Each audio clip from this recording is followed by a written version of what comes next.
Hello friend, this is Shalini Srivastava. स्वागत है आपका टीचिंग लर्नर्स में। फ्रेंड्स, सबसे पहले अगर आप हमारे चैनल पर नए हैं तो प्लीज़ चैनल को सब्सक्राइब कर लीजिए और शेयर कर दीजिए और कमेंट क्लास ख़त्म होने के बाद कमेंट ज़रूर करिएगा। तो आज हम ले रहे हैं आपकी क्लास के लिए RTE एक्ट 2009। आज हम बात करेंगे RTE एक्ट 2009 की हम बात करेंगे। और इससे पहले हमने इसकी थ्योरी पूरी हमने पढ़ ली थी। पीछे आप जाएंगे प्लेलिस्ट में वीडियो में, तो हमने इसकी थ्योरी पढ़ ली थी।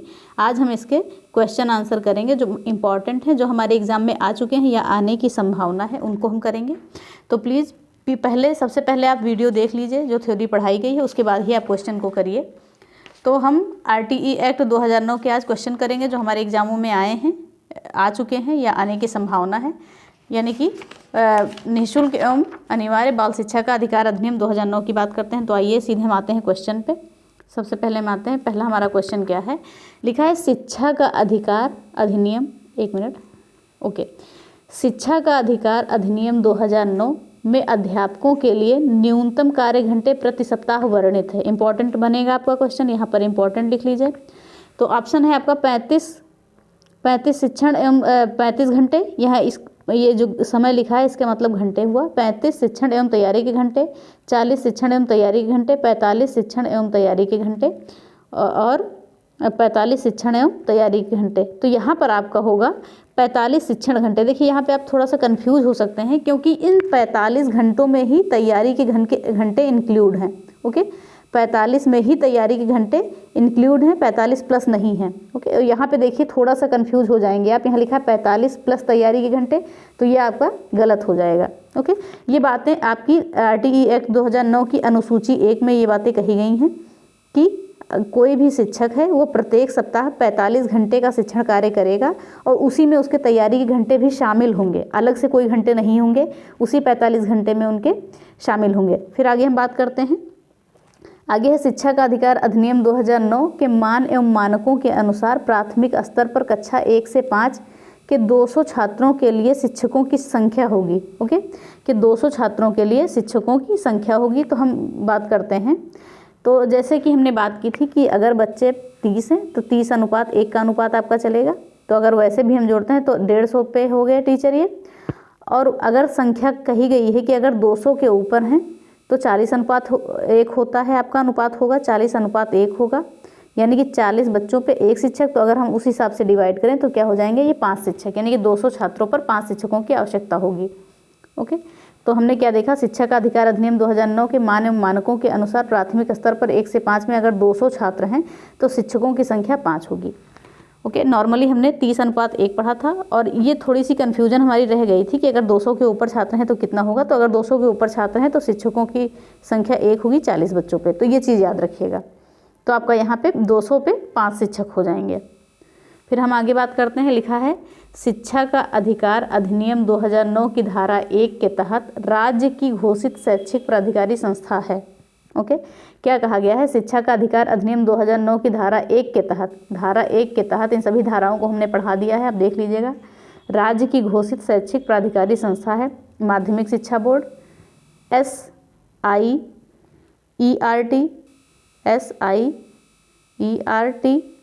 या सर्व शिक्षा अभियान या राष्ट्रीय माध्यमिक शिक्षा अभियान। तो आपका क्या होगा, SIERT, ये सही हो जाएगा आपका। फिर हम अगला क्वेश्चन देखते हैं, लिखा है निःशुल्क शिक्षा और अनिवार्य शिक्षा। निःशुल्क शिक्षा और अनिवार्य शिक्षा अधिकार अधिनियम 2009 किसके द्वारा अधिनियमित किया गया है। तो हम बात करते हैं, कहा गया लोकसभा द्वारा किया गया है या राज्यसभा के द्वारा किया गया है, भारत की संसद के द्वारा किया गया है या उपयुक्त में से कोई नहीं। तो भारत की संसद के द्वारा इसे अधिनियमित किया गया है। कैसे कह सकते हैं, क्योंकि इसे लोकसभा द्वारा भी पारित किया गया था, राज्यसभा द्वारा भी पारित किया गया था और इसे राष्ट्रपति ने भी अंतिम मंजूरी दी थी। और संसद में लोकसभा, राज्यसभा और राष्ट्रपति तीनों आते हैं। तो इसलिए आपका क्या सही हो जाएगा, भारत की संसद द्वारा। फिर हम आगे क्वेश्चन की बात करते हैं। आगे हमारा क्वेश्चन है कि शिक्षा के अधिकार अधिनियम 2009 में एक अध्यापक के लिए न्यूनतम कार्य घंटे प्रति सप्ताह निर्धारित किए गए हैं। पहले क्वेश्चन में हमने देखा था, तो 45 घंटे निर्धारित किए गए हैं, बिना कुछ सोचे हम इस पर टिक कर देंगे।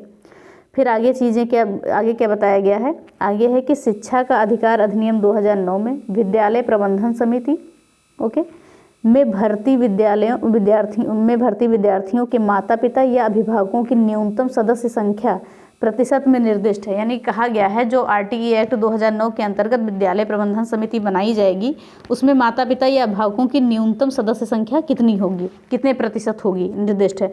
तो हम देखते हैं 20% या 60% या 75% या 50%। तो यहाँ आपका हो जाएगा 75% आपका राइट आंसर हो जाएगा। ये सारे क्वेश्चन आपके इंपॉर्टेंट चलेंगे तो याद रखिएगा। फिर हम आते हैं अगली स्लाइड पे। आगे है हमारा कि शिक्षा का अधिकार अधिनियम 2009 में निर्दिष्ट किया गया है कि कक्षा 1 से कक्षा 5 तक कोई भी विद्यार्थी है, यदि प्रवेश दिए गए विद्यार्थियों की संख्या 200 से अधिक है तो विद्यार्थी अध्यापक का आवश्यक अनुपात होगा, जो कि अभी हमने आपके क्वेश्चन में देख लिया, पीछे ही हमने बता दिया है कि अगर संख्या 200 से अधिक है बच्चों की तो 40:1 का अनुपात होगा। प्राथमिक स्तर पे हम बात कर रहे हैं ये चीज़ें। और अगर नॉर्मल है तो 30:1 होगा, 30 बच्चों पे 1 शिक्षक होगा, ये अनुपात चलेगा। तो यहाँ पे पूछा गया है कि अगर संख्या 200 से अधिक है तो क्या अनुपात होगा, तो 40 का अनुपात होगा। शिक्षक और छात्र अनुपात 40:1। तो ये हो गया आपका ये क्वेश्चन। सारे क्वेश्चन इंपॉर्टेंट हैं, ध्यान से पढ़िएगा। फिर आगे की हम बात करते हैं। क्या लिखा है कि निःशुल्क एवं अनिवार्य शिक्षा का जो भी RTE एक्ट 2009 है, निःशुल्क एवं अनिवार्य शिक्षा का अधिकार अधिनियम 2009 के अंतर्गत किसी भी अध्यापक को निम्न में से किस कार्य के लिए नहीं लगाया जाएगा। तो हमने बताया था आपको सिर्फ 3 गतिविधियाँ शिक्षण के अतिरिक्त 3 गतिविधियाँ जो है शिक्षकों के द्वारा कराई जाएंगी। पहला आपका क्या था, निर्वाचन था, ओके। दूसरा था जनगणना, और तीसरा हमने बताया था आपका राष्ट्रीय आपदा। राष्ट्रीय आपदा की बात की थी हमने। तो ये चीज़ें हो गई। अब इसके अतिरिक्त जो चीज़ें होंगी वो शिक्षक के कार्य में नहीं आएंगी। तो क्या ऑप्शन क्या दिया है, 10 वर्ष पश्चात होने वाली जनगणना में तो शिक्षक की ड्यूटी लगा सकते हैं जनगणना में। आपदा राहत में यानी कोई भी राष्ट्रीय आपदा है उसमें भी ड्यूटी लगाई जा सकती है। चुनाव संबंधी कार्य में यानी कि निर्वाचन में भी ड्यूटी लगाई जा सकती है। और सिर्फ किस में नहीं लगाया जा सकता है, पल्स पोलियो अभियान में। तो सीधा सीधा कह सकते हैं जो भी शिक्षक है अगर उससे गैर शैक्षणिक कार्य मात्र 3 कराए जाते हैं, वो भी निर्वाचन हुआ या जनगणना हुआ या कोई राष्ट्रीय आपदा हुई उसमें। और हम बात करते हैं और जो है पल्स पोलियो अभियान में, पल्स पोलियो कार्यक्रम में शिक्षक की ड्यूटी नहीं लगाई जाती है। फिर आगे का क्वेश्चन है हमारा कि बालकों का मुफ्त एवं अनिवार्य शिक्षा का अधिकार अधिनियम 2009 यानी कि सीधे सीधे RTE एक्ट 2009 में निम्न में से किस बात पर ध्यान नहीं दिया गया है। तो हम देखते हैं क्या है, अध्यापकों को प्रशिक्षण की सुविधा प्रदान करना, तो इस चीज़ पे तो ध्यान दिया गया है। घुमंतु बालकों के प्रवेश को सुनिश्चित करना, इस पे भी ध्यान दिया गया है। और एकेडमिक कैलेंडर को निर्धारित करना, ये भी चीज़ें सही हैं। और फिर लास्ट ऑप्शन है आपका 14 वर्ष के पश्चात की शिक्षा। यहाँ पर 14 वर्ष के पश्चात की शिक्षा की बात नहीं की गई है, यहाँ पर केवल 6 से 14 वर्ष तक के बच्चों की शिक्षा की बात की गई है RTE एक्ट 2009 में आपके। तो ये ऑप्शन आपका सही हो जाएगा। किस पे ध्यान नहीं दिया गया है, 14 वर्ष के पश्चात की शिक्षा पर। फिर हम आगे देखते हैं, अगला क्वेश्चन हमारा है RTE एक्ट 2009 में एक अध्यापक के लिए न्यूनतम कार्य घंटे प्रति सप्ताह, ये आपका तीसरी बार रिपीट हो रहा है क्वेश्चन और इम्पॉर्टेंट भी है। कितने निर्धारित किए गए हैं, तो 45 घंटे हमने पीछे भी देख लिया है। फिर आगे हम देखते हैं, आगे आपका है कि RTE एक्ट 2009 में एक अध्यापक को निम्न में से किस दायित्व को पूरा करना होगा। ओके, क्या दिया हुआ है कि RTE एक्ट 2009 में एक अध्यापक को निम्न में से किस दायित्व को पूरा करना होगा। पहला ऑप्शन है आपका विद्यालय में नियमित रूप से समय पर उपस्थित होना होगा, पाठ्यक्रम का संचालन कर पूरा करना होगा, संपूर्ण पाठ्यक्रम को निर्धारित समय पर पूरा करना होगा, या इनमें से सभी। तो यहाँ पे आपका हो जाएगा ये सारे काम शिक्षक को करने पड़ेंगे, तो ये ऑप्शन हो जाएगा आपका इनमें से सभी। फिर हम आगे क्वेश्चन की बात करते हैं। आगे क्या है आपका कि संविधान के कौन से संशोधन के तहत, ओके, संविधान के कौन से संशोधन के तहत संसद द्वारा शिक्षा का अधिकार को व्यक्ति के मूल अधिकारों के रूप में सम्मिलित किया गया है। तो सीधे सीधे कहा गया है कि कौन से संसद के द्वारा शिक्षा का अधिकार को व्यक्ति के मूल अधिकार के रूप में सम्मिलित किया गया है, कौन से संविधान संशोधन में। तो पहला क्या है आपका 86वां संविधान संशोधन अधिनियम 2002, 86वां संविधान संशोधन अधिनियम 2009, 86वां संविधान संशोधन अधिनियम 2010 या 86वां संविधान संशोधन अधिनियम 2011। तो हम जानते हैं कि जो 86वां संविधान संशोधन हुआ था वो 2002 में हुआ था। तो ये हो जाएगा जो शिक्षा से संबंधित सभी संशोधन 86वां ही जहाँ तक हुआ था, अधिकतर हम 86वां ही देखते हैं। तो हमारा ये हो गया ऑप्शन, हमारा पहला सही हो जाएगा 86वां संविधान संशोधन 2002। आगे क्वेश्चन की बात करते हैं। शिक्षा का अधिकार अधिनियम 2009 ओके को लागू करना क्यों आवश्यक था? तो पहला ऑप्शन क्या है, क्योंकि भारतीय संविधान की धारा 45 बालकों की शिक्षा के उद्देश्य को पूरा नहीं करती थी। फिर दूसरा है आपका, बालकों को दिए गए मूल अधिकारों के अनुसार गुणवत्तापूर्ण शिक्षा संरचना उपलब्ध कराने हेतु। फिर अगला है हमारा ऑप्शन, किस बालकों की शिक्षा को संविधान में मूल अधिकार बनाने के लिए। फिर अगला ऑप्शन है हमारा, क्योंकि राज्य के लिए नीति निर्देशक तत्व निर्देशित थे और उन्हें लागू नहीं किया जा सकता था। तो इसमें सबसे सटीक ऑप्शन आपका बैठ रहा है ऑप्शन नंबर 2, कि बालकों को दिए गए मूल अधिकार के अनुसार गुणवत्तापूर्ण शिक्षा की संरचना उपलब्ध कराने के लिए आपका RTE एक्ट 2009 लागू किया गया था। ओके, क्या था कि बालकों को, पहले हम एक बार इसको देख लेते हैं। तो सीधे क्या था, बालकों को दिए गए मूल अधिकार के अनुसार गुणवत्तापूर्ण शिक्षा संरचना उपलब्ध कराने हेतु RTE एक्ट 2009 लागू किया गया था। तो ये हो गया आपका राइट आंसर। फिर हम अगला बात करते हैं अगले क्वेश्चन की, कि ये हटा देते हैं। फिर देखते हैं, निःशुल्क एवं अनिवार्य बाल शिक्षा का अधिकार अधिनियम 2009 देश के 6 से 14 वर्ष आयु वर्ग के सभी बच्चों के लिए, क्या देखते हैं आगे ऑप्शन क्या है आपका, कि गुणवत्तापूर्ण औपचारिक शिक्षा को सुनिश्चित करने का अधिकार दिलाता है। ये सही है, बन जाएगा आपका। फिर आगे हम देखते हैं, अगला है हमारा ऑप्शन, प्राथमिक शिक्षा के सार्वभौमिकरण को सुनिश्चित करता है। फिर है, बच्चों की शिक्षा हेतु सरकार एवं अभिभावकों की जिम्मेदारी को सुनिश्चित करता है। और बालकों की शिक्षा को संविधान में मूल अधिकार के प्रावधान को सुनिश्चित करता है। तो इसमें सबसे सटीक आंसर जो आपका बैठ रहा है वो है, जो बच्चों को गुणवत्तापूर्ण औपचारिक शिक्षा को सुनिश्चित करने का अधिकार दिलाता है RTE एक्ट 2009 आपका। ओके, तो ये हो गया। फिर हम अगला देखते हैं क्वेश्चन। लिखा है कि बच्चों को निःशुल्क एवं अनिवार्य शिक्षा का अधिकार अधिनियम 2009 के तहत विकलांग बच्चों के लिए मुफ्त शिक्षा की उम्र क्या रखी गई है? नॉर्मल बच्चों के लिए रखी गई है 6 से 14 वर्ष। ओके, और जो विकलांग बच्चे हैं उनके लिए रखी गई है 6 से 16 वर्ष। तो ये होगा आपका राइट आंसर, 6 से 16 वर्ष। फिर हम 6 से 16 वर्ष नहीं, 6 से 18 वर्ष। ओके, 6 से 18 वर्ष की यहाँ पे बात की गई है। 6 से 18 वर्ष तक के बच्चों की बात की है। नॉर्मल क्या है, 6 से 14 वर्ष तक के बच्चे। फिर आगे हम देखते हैं,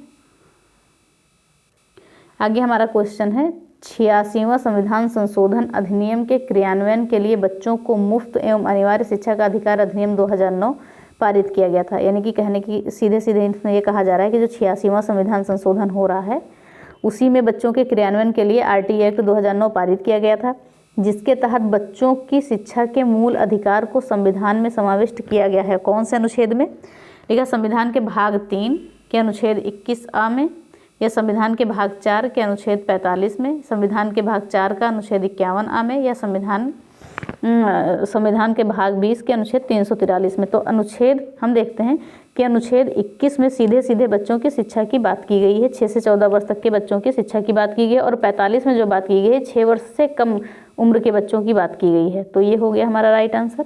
फिर आगे हम देखते हैं, लिखा है RTE निम्न में से इसकी विशेषता क्या नहीं है? RTE एक्ट जो 2009 है इसमें से इसकी विशेषता क्या नहीं है? लिखा है 6 से 14 आयु वर्ग के बच्चों हेतु मुफ्त शिक्षा, ये विशेषता है। प्राइवेट ट्यूशन का अंत, ये भी विशेषता है आपकी। फिर बात करते हैं, शारीरिक दंड एवं मानसिक प्रताड़ना का निषेध, यानी कि कोई भी शारीरिक दंड बच्चों को नहीं दिया जाएगा। फिर अगला क्या है, निजी विद्यालय को प्रोत्साहन। तो निजी विद्यालय को प्रोत्साहन RTE एक्ट 2009 नहीं देता है। तो ये हो जाएगा आपका राइट आंसर। फिर हम आगे की बात करते हैं, आगे हमारा कि 86वें संविधान संशोधन अधिनियम 2002 के द्वारा शिक्षा के अधिकार को मूल अधिकार बनाया गया, जिसे क्रियान्वित करने के लिए कौन सा अधिनियम पारित किया गया? तो हम देखते हैं इसे क्रियान्वित करने के लिए कौन सा अधिनियम पारित किया गया। तो पहला क्या है, एक मिनट, ओके। फिर पहला क्या है, लिखा है the right of children to free and compulsory education act 27 अगस्त 2009। फिर दूसरा आपका आता है the right of children to free and compulsory elementary education act 27 अगस्त 2009। फिर अगला ऑप्शन है the right of children to free and compulsory education act 1 अप्रैल 2010। फिर है आपका the right of children to free and compulsory elementary education act 2010। तो यहाँ पे आपका हो जाएगा ऑप्शन नंबर पहला सही हो जाएगा। क्या हो जाएगा कि the right of children to free and compulsory education act 27 अगस्त 2009, ये आपका राइट आंसर होगा। फिर हम अगला क्वेश्चन देखते हैं, अगला है कि निःशुल्क एवं अनिवार्य शिक्षा का अधिकार अधिनियम किस राज्य में लागू नहीं है। तो जब RTE एक्ट 2009 बना था तब ये जम्मू कश्मीर को छोड़कर सभी राज्यों में लागू हुआ था। तो आपका आंसर क्या हो जाएगा, जम्मू कश्मीर। फिर आगे हम देखते हैं। अब देखिए ये क्वेश्चन आपका पूछा गया है सीटेट पेपर 2 में, ये 2016 का क्वेश्चन है। तो हम पहले इस क्वेश्चन को जानते हैं। लिखा है इसमें कि शिक्षा का अधिकार अधिनियम 2009 के अनुसार विशेष आवश्यकता वाले बच्चों को पढ़ाना चाहिए। पहला ऑप्शन है आपका खास तौर पर उन्हीं के लिए बनाए गए विशेष विद्यालयों में, तो ये आपका गलत हो जाएगा। फिर लिखा है कि घर पर माता पिता और देखभाल करने वालों के साथ जो उन्हें आवश्यक सहायता उपलब्ध कराएं, ये भी गलत होगा। फिर अगला है समावेशी शिक्षा व्यवस्था में इस प्रावधान के साथ कि उनकी व्यक्तिगत आवश्यकताओं की पूर्ति की जा सके। फिर अगला क्या है, व्यावसायिक प्रशिक्षण केंद्रों में जो उन्हें जीवन कौशलों के लिए तैयार करेंगे, तो ये भी गलत हो जाएगा। तो राइट आंसर आपका बन रहा है 3। तो इसमें क्या है, बात की गई है, देखिए समावेशी शिक्षा यानी सब सारे बच्चों की साथ में शिक्षा की बात की गई है, तो इसलिए आपका ये आंसर ज़्यादा सही रहेगा। सीटेट में आपको कुछ वर्ड पकड़ने रहेंगे जिससे आपके क्वेश्चन को ध्यान में रखे, कुछ वर्ड आपको पकड़ने हैं जो पॉजिटिव वर्ड हैं, तो उनसे आपके क्वेश्चन नहीं गलत होंगे। तो यहाँ पे सीधा सीधा आपका आंसर क्या हो जा रहा है कि समावेशी शिक्षा व्यवस्था में इस प्रावधान के साथ कि उनकी व्यक्तिगत आवश्यकताओं को पूर्ति किया जा सके। तो क्या है, इसीलिए किस आवश्यकता वाले बच्चों को पढ़ाना है, समावेशी शिक्षा में विशेष आवश्यकता वाले बच्चों को पढ़ाना चाहिए, उन्हें समावेशी शिक्षा देना चाहिए। फिर आगे हम देखते हैं। आगे हमारा ये क्वेश्चन आपका पूछा गया है DTPLSB सहायक प्राइमरी अध्यापक परीक्षा 2019 में ये क्वेश्चन पूछा गया है। क्वेश्चन क्या है कि निम्नलिखित में से कौन सा शिक्षा के अधिकार अधिनियम 2009 के अनुसार स्कूल प्रबंधन समिति का एक कार्य नहीं है। यहाँ पे कहा गया है कि RTE एक्ट 2009 की जो स्कूल प्रबंधन समिति है इसका क्या कार्य नहीं है। तो क्या है, माता पिता को अपने बच्चों को दंडित करने के लिए प्रोत्साहित करना, और फिर अगला है अनुदान की उपयोगिता की निगरानी करना, तो ये तो कार्य है। स्कूल के कार्य की निगरानी करना, ये भी कार्य है। स्कूल के विकास की योजना तैयार करना, ये भी कार्य है। सिर्फ ये कार्य नहीं है कि माता पिता, भाई कोई भी एक्ट ये नहीं कहता है कि अपने बच्चों को दंडित किया जाए, क्योंकि यहाँ पर दंड करना निषेध है पूरी तरह से। तो ये हो जाएगा कि माता पिता को अपने बच्चों को दंडित करने के लिए प्रोत्साहित करना, ये चीज़ें स्कूल प्रबंधन समिति में नहीं कही गई हैं। तो आपका पहला ऑप्शन सही हो जाएगा। फिर हम आगे देखते हैं। आगे है आपका क्वेश्चन, ये पूछा गया आपका सीटेट पेपर सेकंड में 2012 के पेपर में। तो इसमें क्या लिखा हुआ है कि निःशुल्क एवं अनिवार्य शिक्षा का अधिकार अधिनियम 2009 में अनिवार्य शब्द का अर्थ है। अनिवार्य शब्द का अर्थ क्या है, तो ये हम देखते हैं क्या है। लिखा है पहले केंद्र सरकार दाखिले, उपस्थिति और प्रारंभिक शिक्षा की पूर्णता को सुनिश्चित करेगी। हम सारे ऑप्शन को देख लेते हैं, फिर आंसर को देखते हैं। फिर है उचित सरकारें दाखिले, उपस्थिति और प्रारंभिक शिक्षा की पूर्णता को सुनिश्चित करेंगी। ओके। फिर लिखा है दंडात्मक कार्य से बचने के लिए अपने बच्चों को विद्यालय भेजने के लिए अभिभावकों और अनिवार्य रूप से जोर डाला गया है, तो किसी भी चीज़ पे यहाँ पर प्रेशर नहीं किया जाएगा। अनिवार्य शिक्षा सतत परीक्षण के माध्यम से प्रदान की जाएगी, ये भी आपका गलत होगा। यहाँ पे सबसे सही ऑप्शन जो सटीक आपका बैठ रहा है अनिवार्य शब्द में, तो ये क्या है, उचित सरकारें दाखिले, उपस्थिति और प्रारंभिक शिक्षा की पूर्णता को सुनिश्चित करेंगी। क्योंकि सिर्फ केंद्र सरकार की जिम्मेदारी नहीं है, केंद्र सरकार के साथ साथ राज्य सरकार की भी ये जिम्मेदारी है बच्चों की शिक्षा के संबंध में। तो हमारा ये ऑप्शन नंबर 2 सही होता है। फिर हम आगे देखते हैं। फिर आगे शायद लास्ट क्वेश्चन है आपका, ये भी पूछा गया है आपके सीटेट पेपर 2 में। लिखा है शिक्षा का अधिकार अधिनियम 2009 के क्रियान्वयन के बाद कक्षा कक्ष ओके अप्रभावित है, क्योंकि शिक्षा का अधिकार विद्यालय में कक्षा की औसत आयु को प्रभावित नहीं करता है। गलत है, क्योंकि प्रभावित करता है। लिंग के अनुसार अधिक समझाती है, ये भी गलत होगा। आयु के अनुसार अधिक समझाती है, हाँ यहाँ पर आयु के अनुसार बच्चों को कक्षा में प्रवेश देने की बात की गई है। और आयु के अनुसार अधिक भी समझाती हैं, ये भी आपका गलत होगा। तो सही ऑप्शन आपका होगा कि आयु के अनुसार अधिक समझाती है, क्योंकि यहाँ पर बच्चों को जो है, अगर बच्चे कोई भी क्लास में ड्रॉप आउट हो जाते हैं, अगर उसके बाद उन्हें दोबारा से प्रवेश लेना होता है, तो उन्हें वो आयु के अनुसार शिक्षा प्रदान की जाती है, आयु के अनुसार उन्हें क्लास में बैठाया जाता है। अगर वो 10 साल के हैं तो उन्हें कक्षा 5 में ही प्रवेश दिया जाएगा, और अगर वो पढ़ने में कमज़ोर हैं या उन्होंने देर में ज्वाइन किया है तो इसके लिए एक ब्रिज कोर्स चलाया गया है ब्लॉक स्तर पे, तो उन्हें 6 महीने का ये इसमें ट्रेनिंग दी जाएगी या बताई जाएंगी चीज़ें, उसके बाद उन्हें कक्षा 5 में प्रवेश दिया जाएगा। तो ये हो गया आपका, सारे क्वेश्चन खत्म हो गए आपके स्लाइड। ये हो गया आपका पार्ट 1 ओके। ये हमने आपका पार्ट 1 देखा RTE एक्ट 2009 के महत्वपूर्ण क्वेश्चन के, लगभग इसमें 24 क्वेश्चन थे आपके संभावित और परीक्षा में आए हुए। अब पार्ट सेकंड हम कल पढ़ेंगे, उसमें भी आपके इम्पॉर्टेंट क्वेश्चन आएंगे जो परीक्षा में आए हुए हैं, जो आने की संभावना है। तो इसी के साथ क्लास खत्म होती है। सारे क्वेश्चन हो गए, सारे क्वेश्चन इंपॉर्टेंट है। अगर आप थ्योरी की क्लास करेंगे तो आपके क्वेश्चन यहाँ से गलत होने की संभावना बिल्कुल नहीं रहेगी। तो प्लीज़ चैनल को लाइक करें, शेयर करें और सब्सक्राइब करें और ज़्यादा से ज़्यादा शेयर करते रहें, लोगों तक पहुँचाते रहें और कमेंट करें। तो इसी के साथ क्लास खत्म होती है। धन्यवाद। जय हिंद।